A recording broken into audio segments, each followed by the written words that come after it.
Hello, everyone. This is Rick, and welcome to Astral Club. This is Questions and Answers Patron Edition. Before we get started, I just want to mention if you're interested in supporting the work of Astral Club, you can do so by going to the link in the description. When you join, you get advanced videos on Sunday, and you can ask me questions and share your experiences with me through the Patreon email. Next up, private astral projection lessons. If you'd like a lesson to learn how to astral project, or perhaps just increase the quantity and quality of your present projections, I'd be more than glad to help, and you'll find an email in the description where you can ask for more information. I've had numerous questions and answer episodes in the past, but I thought about accessing some of the questions that come from my patrons who use the Patreon email to ask me questions. Now, the ones I picked here are just general interest questions. I'm not sharing anything that is of a personal nature because people through patrons through Patreon often share somewhat confidential things with me, so that will not be a part of this episode. First up is Joseph R. Over the past few days, I haven't felt like astral projecting. Is this normal? Or should I try harder and be less focused on my life so that I can devote more energy to astral projection? First, understand that astral projection, in my experience, comes in waves. You'll have a period of time where you do a lot of projection, and then you'll have another period of time where you don't do a lot of projecting or any projecting. I've tried to solve this mystery over the years. It probably has something to do with your own energy levels, where you're at in your life. Are you burdened with worries, for instance? I think, though, that, I even investigated the moon and the moon phases, and I did find a somewhat of a correlation with, as the moon is waxing closer to full, I've noticed there's a higher incidence of astral projections that I participated in. And as it's waning, I noticed that in general there's somewhat less astral projections taking place.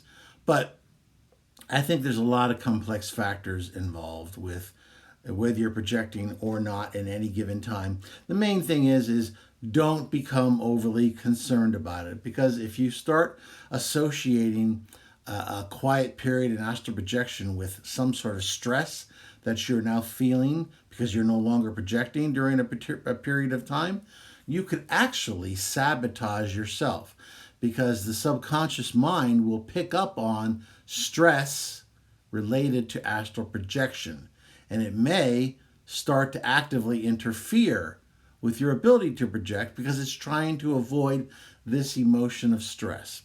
So don't worry about it. Let it go. You're going to have times when you're not going to do a lot of projecting. You're going to have times when you do. Allow it to happen, and don't become overly stressed about a quiet period of time. Number 2, Elise L. Do you think astral projecting with the goal of learning more about your life lessons and your spiritual journey is a good reason to astral project? I think it's an excellent reason to astral project, Elise. Yes, it's fun to explore time and space, but, I think astral projection's core reason and its core utility is to learn more about why we're here, why you're here as a soul, what you're trying to accomplish. And in so learning this information, to foster your own spiritual journey so that you can ascend much more quickly than you might otherwise just dwelling in the physical. And as I've said before in the past, I prefer to be prepared for new experiences. I wouldn't, and neither would you, I imagine, decide on a whim to go through a 3-month long tour of the Amazon jungle without proper preparation. You wouldn't do that. And I think that preparation is definitely necessary because, as you progress throughout the various planes, you're going to remember how you prepared for your future life or lives, or your in-between existence. You prepared ahead of time by astral projecting while you're in the physical. Is it absolutely required? No. Is it a benefit? I think it is. It's kind of like taking some college courses while you're still in high school. It's not required. It's not necessary. But I think it gives you a little bit of a taste for, in that particular example, what college is going to be like so you can be prepared intellectually and emotionally. And astral projection certainly prepares you for what's going to happen when you pass from this body so that you won't be shocked or surprised by what you find. Number 3, Cody B. I have been going through a lot of testing lately in my projections. Yet I haven't spoken with my guide yet. Do you know why we haven't met yet? In my experience, you must go through the testing period first. Essentially, the guide is the one running the tests. So believe me, he's very much aware of what's going on, and he is monitoring you. But he may very well, and keep in mind, he could just as easily be she, but it's just easier to say he. He could be, definitely waiting until you've passed a variety of tests before introducing himself. And so don't be shocked if you have not encountered him as of yet. You may just be in the process of passing his tests, at which point he may certainly decide to reveal himself to you. Cody had a second one for number 4. How long does it take for your vibratory stage to start after falling asleep, Rick? I usually have to wait 1 to 2 hours, says Cody. Typically, my projections occur about, on average, 45 minutes after I fall asleep. There is no one answer to it. I think it depends very much on the individual. 1 to 2 hours is certainly in the realm of effective astral projection as well. And typically, for anybody who's new, many folks who astral project experience a vibratory phase first, at which point they then exit their body through a variety of methods in videos where I have explained the various methods and visualization techniques you can use to astral project. And for anybody who runs into trouble, there's an episode for just about every possible problem that you could run into that I posted over the last almost 3 years. Number 5, Osman. Normally, I take sleep supplements like theanine with magnesium, alpha GPC, and 5-HTP. I recently added galantamine and experienced 3 vibratory phases. Should I continue using these supplements?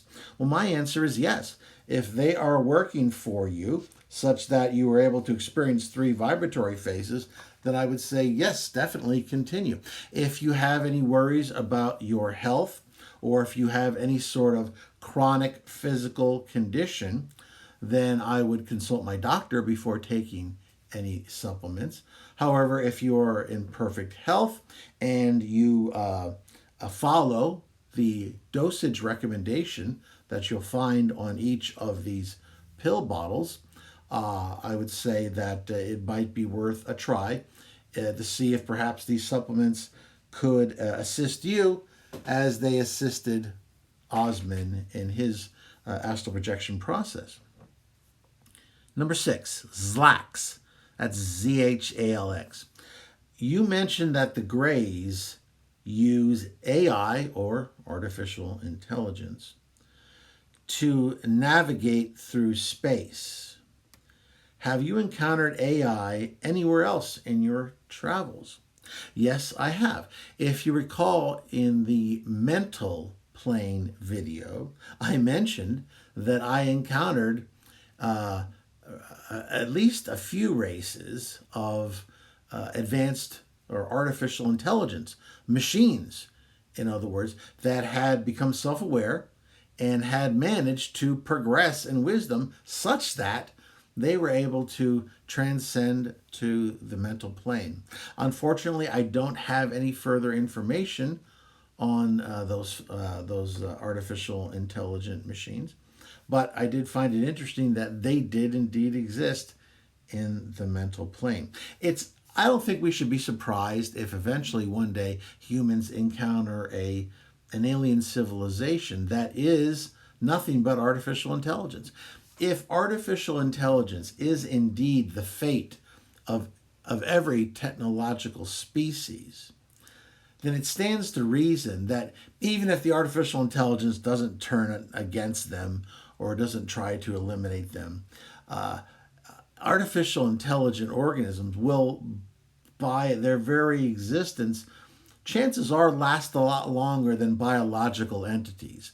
I mean, biological entities can suffer plagues, can suffer from a wide variety of disasters on a planet, whereas typically machines, especially if they're constructed in such a way that you ensure their longevity and their strength and ability to resist outside pressures or damage, they could exist for many, many millions of years, even after the biological entities that invented them had perhaps become extinct. So that's my experience with AI. Number 7, Lightning Round ask, I feel like there is a band around me that prevents me from astral projecting. Is this possible? Yes, it is. I can't always tell you why it's there. I have shared with you how, in the early stages of the Masters' overthrow of the Council, they had placed me in a constraint like that had inhibited my astral projection. I used other techniques to get around it, which I'd still rather not share because they're somewhat secret and that they were given to me by my angel, and I was sworn to confidentiality on that. However, I did mention recently in a video that if you break some astral laws, universal laws, such as privacy, free will, you may be sanctioned by your guide or guides. And in that case, you would not be able to project for some period of time, or depending on how severe the violation was, permanently. However, that's not within my control, and but it is a thing, and it does exist. So, watch that video if you need to watch it again to make sure that that you're following universal law. Number 8, Scott G. I'm afraid I've lost my ability to astral project. I go into the paralysis/vibrational state where I can feel my hands and a blast of energy, but just followed by blackness. Is this blindness normal? I think what he's experiencing here is what I've experienced on occasion. I've been able to astral project and leave my body, but I have been completely blind. I haven't seen black and white, or certainly not normal vision at that point, but I'm blind. And I've actually, on several occasions, felt my way out of my own house. And then once I was far enough away from my body, I simply asked for my full astral vision, and it came in. I have no idea why that happens occasionally. If it happens to you, do your best to feel your way like a person who has trouble with their sight. Try to be your best to feel away and get as far away from your physical body. Your vision should start coming in. If not, then once you're outside, just ask for your full astral vision, and it should come in clearly. Let's see here. Number 9, Treehouse. I had trouble leaving my body and asked for help. I then heard your voice, Rick, trying to help me. I hope I didn't disturb you. Well, that's very thoughtful of you. However, you did not disturb me. I have a number of astral allies who I have detailed to offer assistance to Astral Club members if they are very close to astral projecting. I don't want to violate free will. So they've been instructed to only go after people who are literally dangling on the edge of astral projection. And if they call for help, because that free will comes in, then my astral allies are to offer help. Sometimes they use my voice. Sometimes they use my image. They have permission to do that because hopefully you've become somewhat comfortable with my voice, and as such, you would be more likely to accept help with my voice than some alien creature or organism who you don't know and you don't trust. These allies of mine are extremely reliable. They are nothing but positive in orientation, and there is no worry on that particular count. However, should you feel some sort of way or you just feel like you're not comfortable with receiving that help for whatever reason, then go with your own gut. I will never tell you to listen to me over your own gut. So let me just have that proviso there as well. Let's see here. Number 10, DT. If the goal of human souls is to grow wiser and more spiritual, what is the goal of angels? Angels are a separate entity. They are a separate creation. They are entities that have always existed. They've always existed just as they are. They really don't change substantially. Some little things, yes. But in main, they are who they are. They are in the universe to offer assistance to intelligent entities who seek to go forward in their evolution. And in a nutshell, that's what they're here for. There's some other things they're involved with, but I can't share that information at this time. Number 11, Creative 777. How was the moon formed? Is it a spacecraft or old computer? Is it artificial? In my experience of visiting the moon, I've never sensed that it's some sort of an old computer or that it's a spacecraft or that it's artificial. I believe it was naturally formed. Now, have I found evidence of bases on the moon? Yes, and I shared that in at least one of my episodes where I found an old base that had been destroyed. So it is a base, and it has been used as a base in the past by extraterrestrial entities who were studying Earth for whatever reason. But I think some of these other conspiracy theories about the moon, I just haven't found proof for any of them. Okay, let's look at question number 12. This is from Kira. I was having, and this is just something she's explaining of her experience. She said, I was having a lucid dream when I had my only astral projection. I was on a roller coaster, and as it plunged downward, I found myself outside of my body in my backyard in the astral. In the past, I've mentioned to people about jumping off of high cliffs, feeling that falling sensation while wishing to leave your body. There's something about that sensation of movement that helps to trigger astral projection. In this case, Kira found herself in a lucid dream on a roller coaster with that feeling of plunging downwards.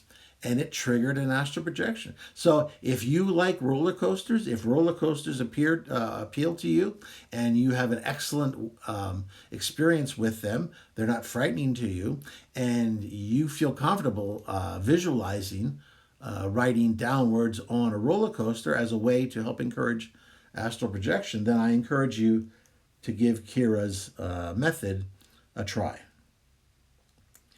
Musk in number 13 asks, I know you've projected far into the future, but what can you tell me about life 5 to 10 years from now? Well, I have mentioned that one of the reasons why I travel further in the future, usually 100 years or more, is I have found that I can stay there much longer.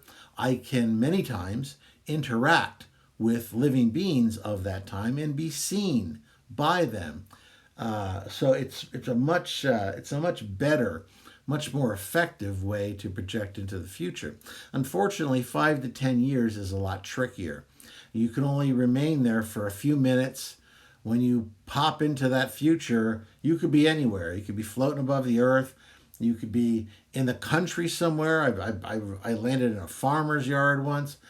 You could be in the ocean or some other body of water. And then you only have a few minutes to actually try to grab information.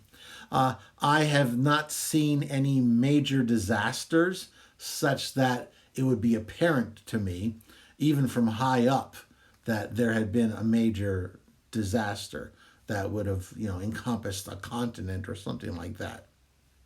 I've seen nothing like that. However, I have gotten information from some of my astral sources that there will be changes in money, changes in economies, and possibly civil wars or even a world war. However, especially those last couple things are entirely within our ability to either bring them into existence or to push them aside.